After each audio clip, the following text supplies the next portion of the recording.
தினம் ஓர் ஆன்மீக சிந்தனை.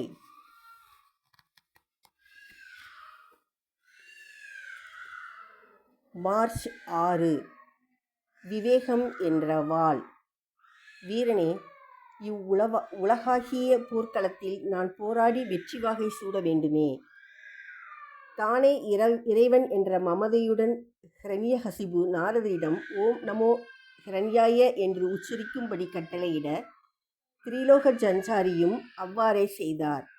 ஸ்ரீஹரியின் நாமத்தை மறந்துவிட்டதாக நாரதரை பலர் குற்றம் சாட்டினர்.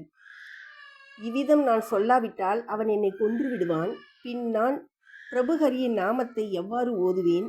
எனவே விவேக புத்தியை பயன்படுத்தினேன் என்றார் நாரதர்.